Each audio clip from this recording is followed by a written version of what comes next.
मैं रूहीना जान BDC chairperson बीकेपुरा block.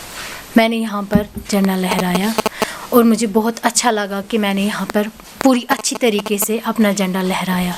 हमारे साथ हमारे एसएचओ साहब डीएसपी पैंथा चौक भी उन्होंने हमारे यहाँ पे पूरी अच्छे इंतज़ामात किए थे। आज यहाँ पर पहली बार बीडीसी के चुनाव हुए हैं और मैं लोगों की नुमाइंदा चुनी हुई हूँ।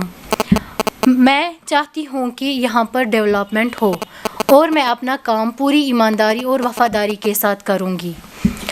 जब तक मैं यहाँ पर हूँ तब तक कोई करप्शन नहीं होगा।